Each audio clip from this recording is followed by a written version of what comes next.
Buenas tardes, bienvenidos al canal de YouTube de Centro Sefará Israel. Como saben, una institución del Ministerio de Exteriores, Comunidad de Madrid, Ayuntamiento de Madrid. Además, estamos muy contentos porque nuestro canal ya está llegando a los 21.000 suscriptores, 22.000, perdón, así que les animo a invitar a sus amigos también a continuar apoyándonos. Hoy tenemos con nosotros a un escritor, un amigo, alguien que está muy cerca siempre de todas las actividades culturales que se mueven en Madrid y en España, que es Nicolás Melini. Es un escritor que, además de activista cultural, ha publicado novelas y está también metido en el mundo del cine. De ahí que hace y que participa en muchos talleres para enseñar aquello que son las claves del cine y también las claves de la novela corta, que es una de sus especialidades. Me gustaría destacar algunas de sus obras, como El futbolista asesino, La sangre, La luz y el violonchelo y El estupor de los atlantes. Tiene también varios volúmenes de cuentos y vamos a destacar el último, que se llama Talón. Es un libro de cuentos que, como decimos, es una de sus especialidades, pero no solo. También ha estado y entra en el mundo de la poesía, con varios poemarios como Cuadros de Hopper, A dónde marchaba y Los chinos. Además de ser un autor pues bastante conocido en el mundo cultural, ha sido traducido al francés, georgiano y sorprendentemente también al árabe, esperemos que pronto al hebreo. En la actualidad es director del Festival Hispanoamericano de Escritores, es un festival que se desarrolla en Canarias, que este año tuvo que ser suspendido, pero que estamos seguros que se va a activar y que va a tener, como siempre, una presencia de escritores de todo el mundo. Se va a dedicar este próximo a México, cosa que resulta siempre muy interesante.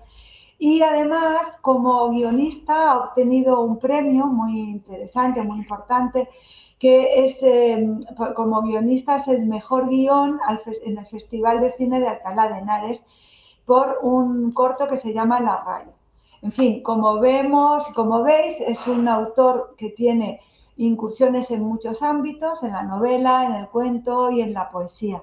Y por eso hoy queríamos hablar con él de su actividad y también de cómo otros autores importantes han influenciado en su obra, y nos íbamos a centrar en un autor como Mamet, quien es alguien que se ha reflejado y que es importante para toda la cinematografía internacional, que además, como judío de Estados Unidos, es un autor con el que hemos trabajado en algún momento, pero no hemos tenido mucha cercanía en su obra, y por eso hemos pedido a Nicolás que nos hable de él, por supuesto, pero también algo de este autor que consideramos que ha sido muy importante para el cine contemporáneo. Pero empecemos hablando de ti, Nicolás. Cuéntanos algo acerca de este último libro de cuentos, El Talón. ¿Cuántos cuentos podemos encontrar y cuáles son las claves que utilizas para el desarrollo de esta obra, de esta novela corta, de estas novelas que además sabemos que son muy precisas y son muy difíciles de construir, porque la novela, que es de largo recorrido, requiere de la paciencia y del compromiso del lector, mientras que el cuento y la novela corta necesita además de la tensión del lector. Así que cuéntanos algo acerca de ese trabajo. Bueno, primero de nada, agradecerte mucho la invitación, Esther, y a Casa Separat. eh, para mí es un placer estar aquí con ustedes y con todos los que nos vean y nos escuchen. Mira, sí, yo la verdad es que soy un autor un poquito particular, porque voy entrando a lo largo de los años, voy, voy, eh, voy probándome en muchas cosas. La verdad es que tengo una especie de pasión por la escritura que me hace intentarlo todo, probar todo, ¿no? Entonces, por ejemplo, yo empecé con la poesía, luego hice una poesía muy narrativa, pero entro y salgo de los géneros también, es decir, que tampoco, si por ejemplo de poesía tengo 3 libros. eh, Luego, claro, David Mamet, por ejemplo, fue muy importante. Yo en los 90 leía a muchos americanos, a muchos norteamericanos. Pues claro, era una época en la que leía a Raymond Carver, leía a Cheever, a Bukowski, y David Mamet, en un momento además en el que yo estaba empezando a ser guionista, son los años en los que profesionalmente pues yo buscaba una salida profesional a la escritura, y bueno, pues entré en contacto con productores y con directores en Madrid, y empecé a dedicarme a ello. Me dediqué a ello profesionalmente, digamos, durante unos 10 años más o menos. Y claro, David Mamet es un autor que yo recuerdo, por ejemplo, en esos años se publicaron 2 de sus libros aquí en España, el de La ciudad de las patrañas, que me gustó mucho porque era un libro que leí entonces y no he vuelto a leer. Estos días he revisado por encima un poquito para refrescar un poco la memoria. Es un libro que me hablaba a mí, que hablaba al escritor que yo era en aquel momento, y queriendo encontrar el camino, ¿no? Por dónde ir.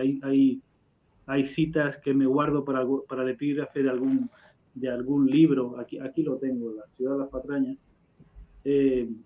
Por ejemplo, una cita que me hablaba totalmente al escritor que yo era entonces, con 27, 28 años. Dice: escribir, según mi experiencia, consiste en largos periodos de inactividad, interrumpidos a intervalos por arrebatos de angustia, por haber perdido las facultades y por el asombro de producir algo de vez en cuando, a pesar de dicha pérdida, ¿no? Esa tensión entre seré capaz o no seré capaz. Claro, la escritura no es algo que se haga todo el tiempo. Hay más silencio, hay más reflexión y más esperar el momento en el cual tienes todo, digamos,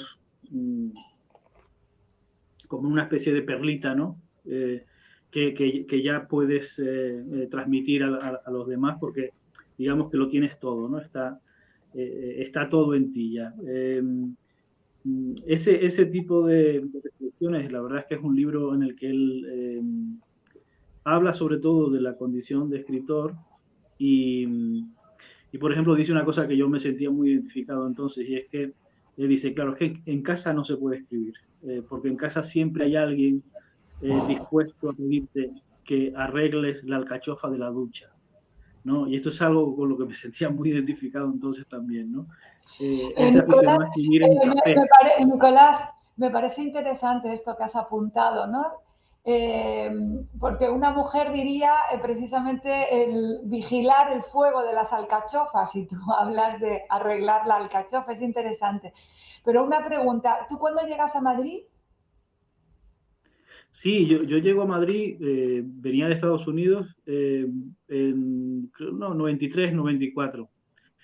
En los primeros años estudié algo de dirección de cine, básicamente porque las escuelas a las que acudí no había guión, que era lo que yo quería hacer, pero enseguida, a los 3 meses de estar estudiando cine, ya un director que tenía varias películas y que era un director que había hecho de ayudante de dirección de todo el cine español, Paco Lucio, era el profesor, digamos, de esa escuela, del TAI. Ya me cogió para escribir con él. Entonces, digamos que empecé ya a trabajar como guionista en una película que, por cierto, es una de esas tantas experiencias que tiene uno como guionista, que son muchas veces desastrosas, porque el guionista, como bien, volviendo a Mamet, como bien decía Mamet en su libro, el guión es una profesión de putas, ¿no? Ahora hablaremos del libro este de Mamet. Y claro, en esa película, por ejemplo, que empecé a escribir con Paco Lucio, era su tercera película como director. Finalmente se hizo al cabo de 5 o 6 años, con el Eusebio Poncela, con Laia Marul, en fin, un casting estupendo. cuando vi la película no había ni una sola frase de diálogo mía. Realmente cuando se iba a hacer la película, yo releí el guión porque hacía ya 3 o 4 años que estaba desconectado de ese proyecto y me di cuenta de que no solo no funcionaba la película en absoluto, sino que además en esa versión definitiva solo había una frase mía. Bueno, pues cuando vi la película ni siquiera esa frase estaba, ¿no? Entonces, bueno, fue esa primera experiencia de tener tu nombre en los créditos sin sentirte en absoluto identificado con lo que se había hecho, ¿no? Sí, la experiencia de guionista, yo de hecho la he ido apartando un poco de mi vida porque realmente mi vocación ha sido siempre la de escritor de literatura y especialmente la de escritor de literatura breve. Yo siempre me planteé hacer una carrera, entre comillas, literaria de obras breves, sobre todo de novela corta, ¿no? Y finalmente, pues de novela corta y de cuentos, sobre todo, ¿no? Eh, tengo algo extraño, digamos, una cierta desconfianza con la novela larga, con la novela, eh, también con la novela comercial, ¿no? Que yo creo que estamos en un punto de la economía en la cual todo ha de ser muy entretenido y el valor entretenimiento es un valor muy débil, es decir, todas las grandes obras son entretenidas, pero no porque el valor entretenimiento sea lo fundamental o lo primero, ¿no? Cuando ponemos por delante de todo el valor entretenimiento y echamos para atrás otros valores que son fundamentales en las obras literarias y en las obras narrativas, en las obras de cine y de teatro, etcétera, pues estamos perdiendo, bueno, estamos quedándonos con una parte muy, muy, muy débil, ¿no?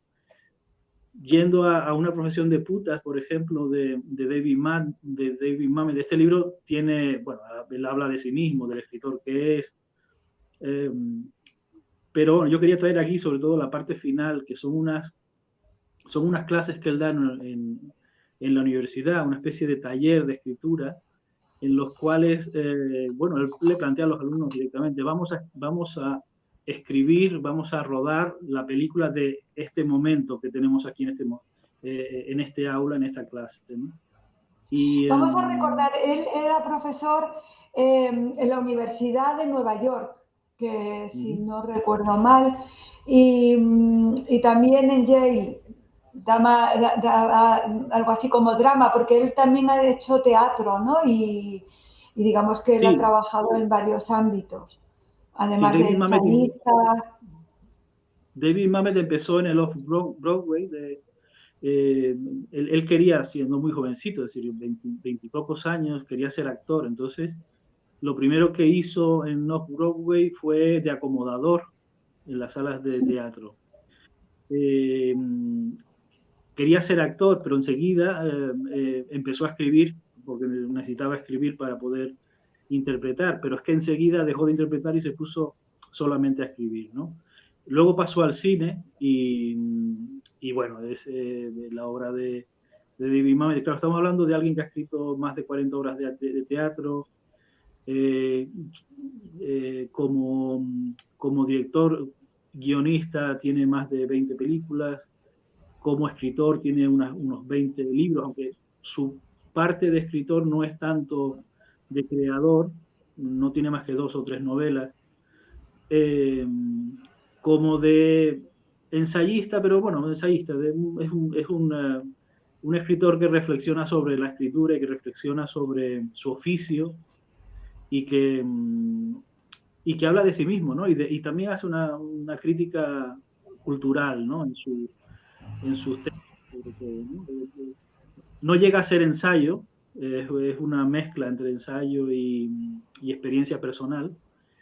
Y eso es también lo que a mí me entusiasmó en su momento, y es que, por eso decía que es que parecía que me hablaba a mí concretamente, a la persona que yo era en ese momento y al escritor que yo estaba intentando ser, ¿no? En este libro, por ejemplo, él recuerda una cosa que a mí me sirvió mucho en su momento, cuando estaba empezando a buscar el camino de la escritura, que es, él recuerda una frase de Hemingway, una de esas frases, de esas sentencias maravillosas que te abren el camino, que es escribe la historia. No, espera un segundo que la leo, porque si no estoy seguro de que la tergiverso. Mira, dice, escribe la historia, quita todas las frases buenas y mira a ver si todavía funciona. Eso es lo que decía Hemingway, que bueno, también sabes que es el padre de aquella frase, ¿no? Sobre la necesidad de que menos es más en literatura, ¿no?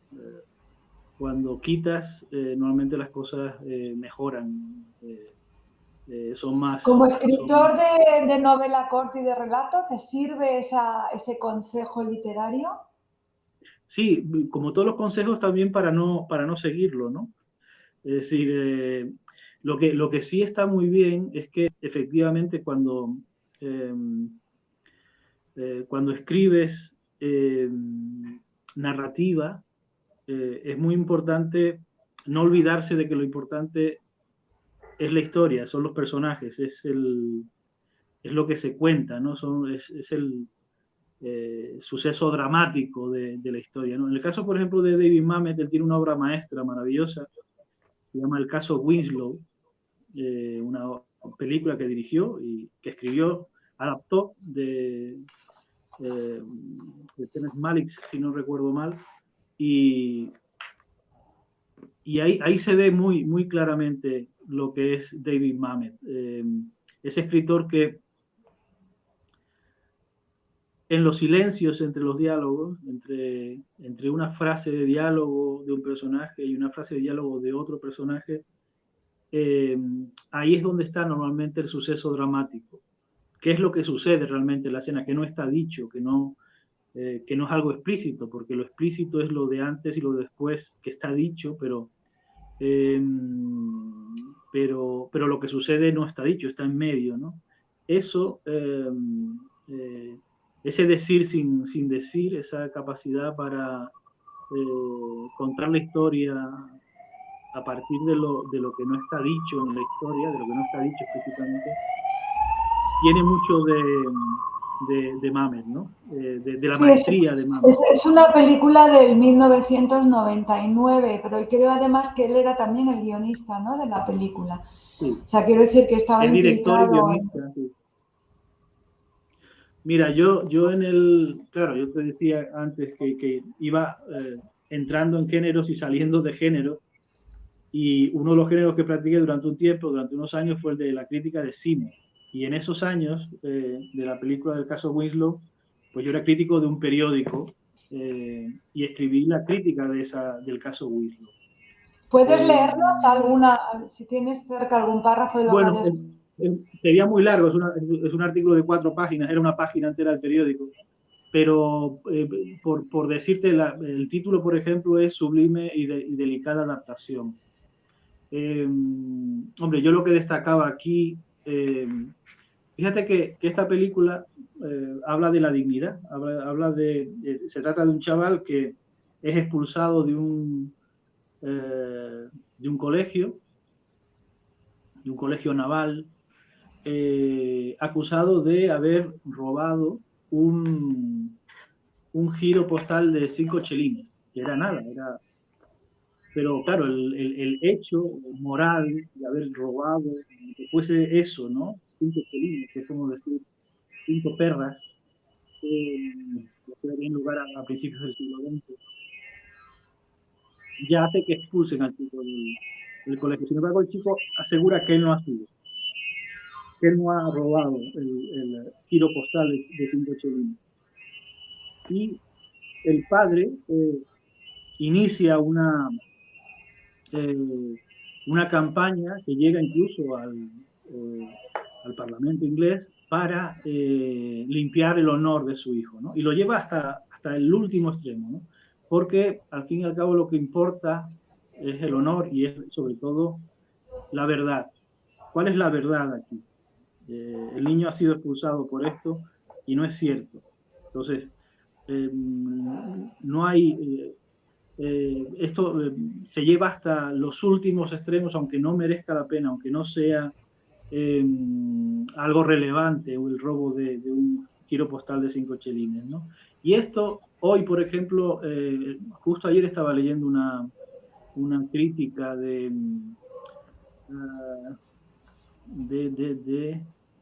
bueno, era sobre el libro de Cayetana Álvarez de Toledo, ¿no? En el cual está vigente esta película al máximo, ¿no? Porque prácticamente lo que ella plantea es, en el Congreso de los Diputados, por ejemplo, la honestidad con la cual se trata la verdad, ¿no? Es decir, la carencia cada vez mayor de verdad en la política, ¿no? Y ella efectivamente lo lleva hasta unos extremos que posiblemente sean incluso delirantes, imposibles de poner en práctica, ¿no? Como en el caso de esta película. Pero bueno, es un tema muy contemporáneo, es decir, hasta Bueno, dónde es un tema tenemos que que en tu pelear por la obra verdad. también, Nicolás, tu obra también está recorrida por una preocupación social muy importante, además. O sea, yo creo que forma parte también de tus preocupaciones literarias. Sí, yo con el tiempo me he ido dando cuenta, ¿no? De que voy desarrollando temas que posiblemente están en la corrección política, es decir, son temas importantes para la corrección política, pero a mí lo que me parece importante es precisamente abordarlos desproveyendo a las historias y desproveyendo aquello de que hablo de corrección política, porque la corrección política es una ideología, digamos, es un tamiz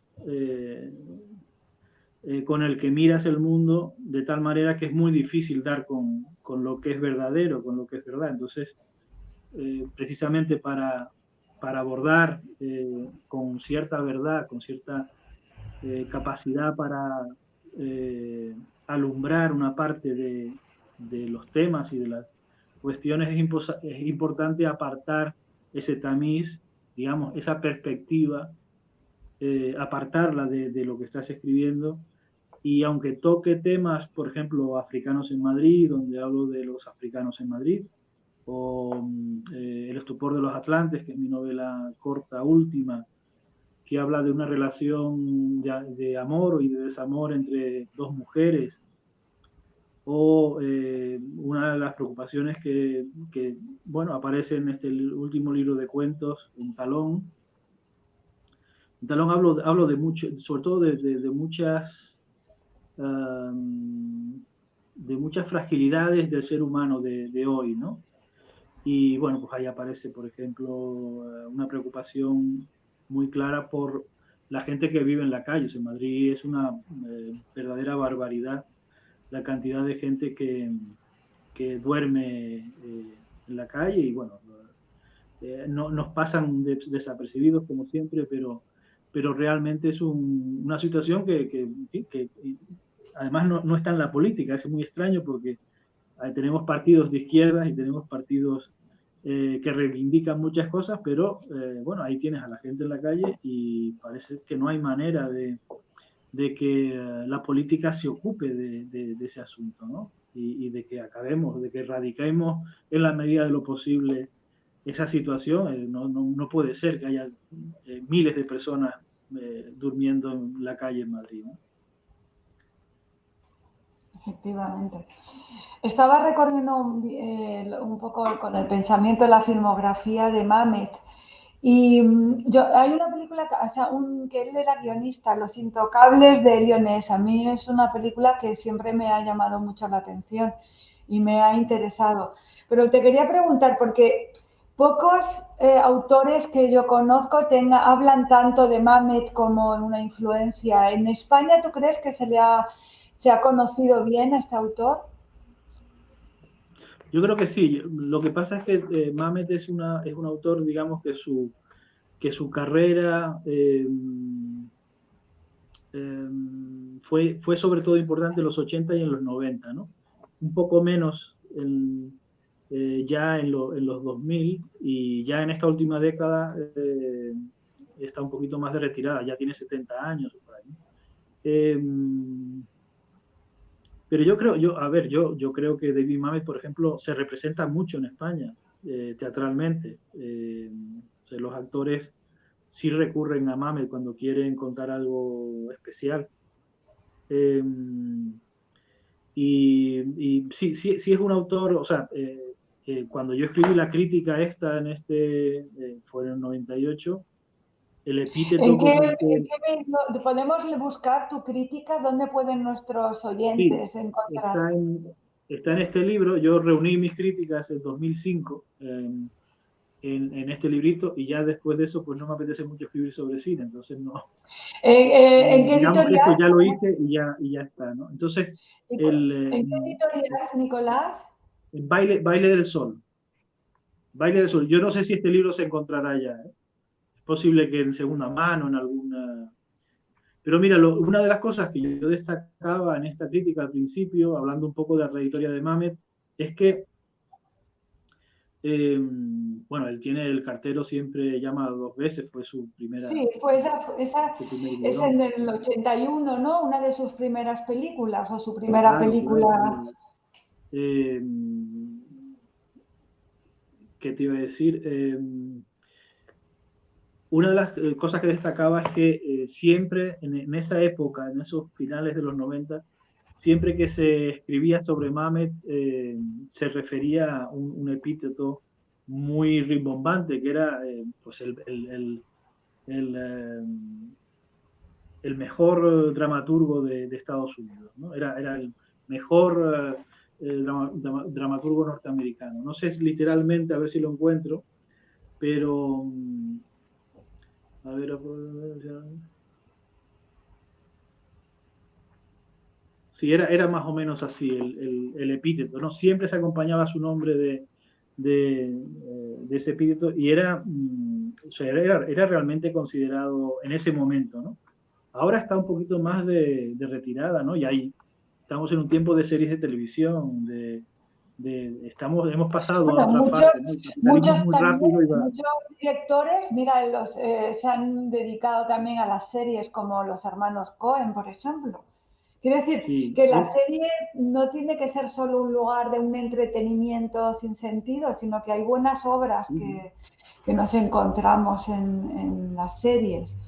sí, pero Pero yo David creo Mamet no ha pasado realmente a la que no. serie, ha hecho creo que una, pero realmente no es un guionista que haya pasado firmemente a la serie de televisión. Entonces, digamos que es el momento, ¿no?, de otro género en el cual, Sí, digamos, sí. la moda, ¿no? La moda es otro género, pero claro, se sigue representando David Mamet. Yo creo que después de Tennessee Williams es posiblemente de los dramaturgos más importantes de Estados Unidos. Y, y bueno, es un autor en una tradición. Fíjate tú, tiene el guión de Giovanni en la calle 42 de Louis Malle, ¿no?, que es una obra maestra extraordinaria. Tiene como director, ¿no?, el caso Winslow. No recuerdo si también hizo el guión de Shortcuts a partir de Raymond Carver. No, no me acuerdo. No estoy seguro, ¿no? Pero la verdad es que tiene obras maestras y una impronta muy personal, ¿no? Sobre todo en esto que te digo, en decir sin decir, en, en narrar como le aconsejaba Hemingway y nos aconseja Hemingway a todos nosotros, quitando todas las cosas, todas las frases buenas, ¿no? Hay que quitar todas las frases buenas. Y luego miras a ver si la historia funciona todavía, ¿no? Porque no, tendemos a la floritura, ¿no? Enseguida se nos va una frase muy profunda sobre lo que estamos contando, pero que ya no es la historia, ya es otra cosa, ¿no? Y hace falta una valentía muy particular para ser un escritor que confía en lo que no está dicho. que confía. Yo, por ejemplo, cuando escribo narrativa, cuando escribo cuento y novela corta, siempre tengo muy presente algo que es lo importante de lo que estoy contando, pero que no lo estoy, que no está no está dicho no hay ninguna frase que refiera a ello, ¿no? Sin embargo, es lo más importante y está presente en mis tripas todo el tiempo, ¿no? Es lo que realmente sale de mis tripas, aunque y lo que estoy poniendo en el papel literalmente no está por ningún sitio, ¿no? Y yo Es creo muy que es un poco el interesante, camino. Nicolás, es muy interesante lo que estás apuntando, ese silencio, ¿no? Y casi secreto, que lo vemos también mucho en Perec, que juega con esos silencios y ocultación. Sin embargo, eso requiere también la confianza en el lector para poder lanzar ese texto a alguien que creas que haya una complicidad, también se requiere una confianza en el lector. Y quizá hoy hemos perdido, te pregunto, si hoy hemos perdido esa parte de confianza en ese lector y por eso hay una especie de sobre presentación de lo muy explícito, ¿no? Tanto en la literatura como en el cine. Hombre, lo que hay efectivamente es miedo, ¿no? Miedo por parte de los autores a no conectar y miedo sobre todo por parte de los productores de cultura, es decir, me refiero desde el editor hasta el productor de cine, productor teatral y demás.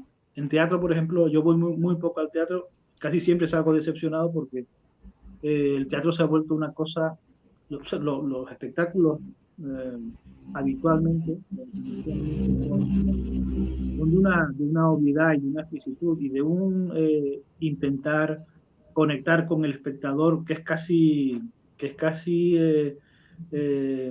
rogándole al espectador que vaya a las salas, ¿no? En el caso del cine es igual. Yo me acuerdo que, por ejemplo, una de las cosas que decía uno de los directores que para mí, en fin, los años 80 y 90, no hay un director de cine para mí más importante que Abbas Kiarostami, el iraní. Y Abbas Kiarostami decía que él escribía películas, o sea, hacía películas que confiando en el espectador, en que el espectador iba realmente a reescribir lo que estaba viendo y que no en absoluto ponía todo de manera explícita en su película, ¿no? Que realmente quien hacía la película era después el espectador. Esto se dice mucho en literatura también, ¿no? Que es el lector el que realmente escribe el libro cuando lo lee. Yo creo que se puede confiar en el lector. Lo que pasa es que la cultura digamos, el ámbito en el que nos estamos moviendo es muy particular y muy contrario a esto que estoy diciendo. Es muy contrario porque, digamos que el sistema económico en el que vivimos, yo no soy anticapitalista, ¿no? Pero creo que hay que hacer críticas también concretas a aspectos que son negativos del sistema económico, o por lo menos describir cómo es, cómo funciona, para saber por qué suceden las cosas como suceden, ¿no? Y en el caso de las expresiones artísticas, cada vez más se han ido convirtiendo en productos, ¿no? Al convertirse en productos, digamos que ya el funcionamiento o sea, cuando tú sacas un producto, en el primer momento, si es una novedad muy fuerte respecto de lo que había antes, el producto funciona, ¿no?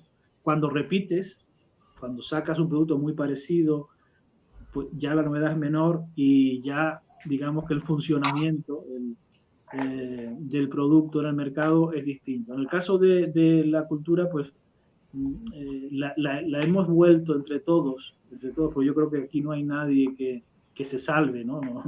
Ni los escritores, ni los editores, ni los directores de cine. Lo hemos convertido cada vez más en un producto y de esa manera nos estamos igualando los productos culturales entre sí. Es decir, ya no es una obra de arte, sino casi siempre lo que ves, lo que lees, es un producto.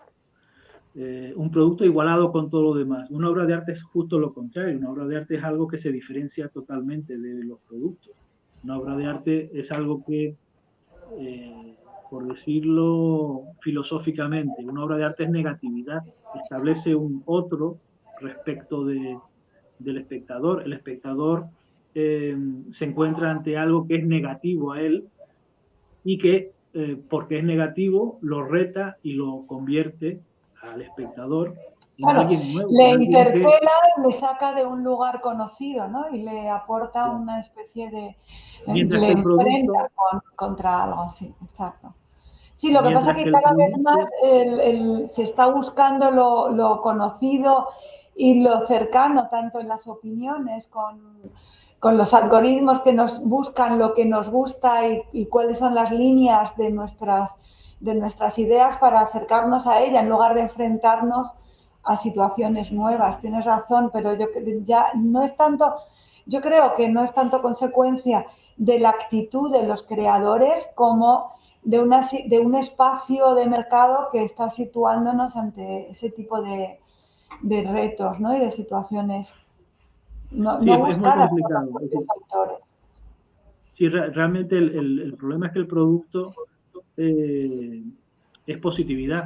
Al final, lo que estamos haciendo, la mayoría de los creadores, es buscando conectar con los públicos bajo una coacción muy terrible, ¿no? Porque te amenazan con que no te van a leer, no te van a...